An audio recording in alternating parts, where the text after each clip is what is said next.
Viloyatimizda aholi farovonligini ta'minlash, yangi ish o'rinlari yaratish va xizmatlar sifatini oshirishga qaratilgan loyihalar ko'lami tobora kengaymoqda.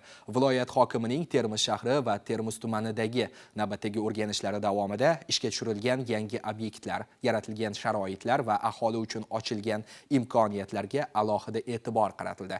Xo'sh, bu loyihalar qanday imkoniyatlarni bermoqda? Ularning hudud iqtisodiyoti va aholi hayotidagi ahamiyati nimada? Dastlabki lavhamizda shu haqda so'z boradi. Mustaqilligimizning 35 yilligi munosabati bilan yagona vatan, yagona xalq bo'lib, yangi hayot va kelajak yaratamiz shiori ostida ezgulik chellenjiga start berildi. Viloyat hokimi tashabbusni Termiz shahridagi Ammo sohili mahallasida ijtimoiy himoyaga muhtoj oila holidan xabar olishdan boshladi. Xonadonda oilaning mavjud muammolari o'rganilib, ularni hal etish bo'yicha amaliy choralar belgilandi. Jumladan, oila bekasining murakkab jarrohlik amaliyoti bilan bog'liq xarajatlarni qoplash uchun vaucher topshirildi. Ezgulik chellenji doirasida 150 nafar vahodoshimizga buyrak va jigar transplantatsiyasi bilan bog'liq xarajatlarni qoplash uchun vaucherlar, 600 nafar bemorga imtiyozli davolanish uchun yo'llanmalar beriladi. Keyingi manzil Termiz shahrining Manguzar mahallasida tashkil etilgan kunduzgi qarab turish xizmati bo'ldi. Bu yerda farzandlar yoki parvarishga muhtoj yaqinlarni ishonchli va qulay sharoitda qoldirish imkoniyati yaratilgan. Bu esa oila a'zolarining mehnat faoliyati bilan shug'ullanishi uchun qo'shimcha imkoniyat yaratadi. Shundan so'ng shaharning Tinchlik mahallasida BYD O'zbekiston kompaniyasining yangi avtomobillar sotuv bo'limi rasmiy ochilish marosimida ishtirok etildi.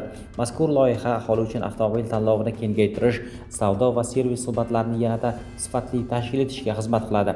Yangi sotuv bo'limi ishga tushirilishi natijasida 10 ga yaqin yangi ish o'rni yaratildi. O'rganishlar Termiz tumanida davom ettirilib, At-Termiziy mahallasida avtomobil savdosi, texnik xizmat ko'rsatish, ehtiyot qismlari va boshqa savdo xizmatlarini birlashtirgan yangi majmua faoliyati yo'lga qo'yildi.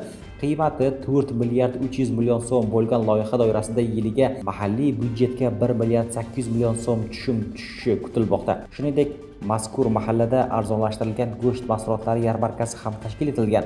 Qiymati 6,3 milliard so'm bo'lgan loyiha doirasida 22 ta doimiy va 10 ta mavsumiy ish o'rni yaratilgan.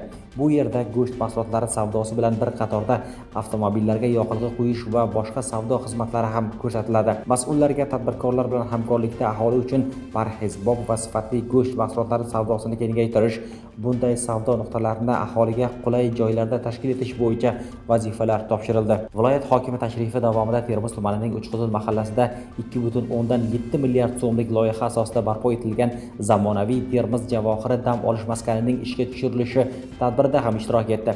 Mustaqilligimizning 35 yilligi arafasida ishga tushirilayotgan ko'plab obyektlar qatorida ushbu maskan ham turizm va xizmatlar sohasini rivojlantirish, yangi ish o'rinlarini yaratish hamda tadbirkorlik faoliyatini kengaytirishga xizmat qiladi. O'rganishlar yakunida Termiz shahrining Abdulla Avloniy mahallasida eski ko'p qavatli turar joylarni bazalt qoplamasi bilan qoplash va energiya samaradorligini oshirish orqali rekonstruksiya qilish imkoniyatlarining borishi o'rganildi. Mas'ullarga ishlarni bosqichma-bosqich va tizimli tashkil etish, sifat hamda belgilangan muddatlarga qat'iy rioya qilish bo'yicha topshiriqlar berildi.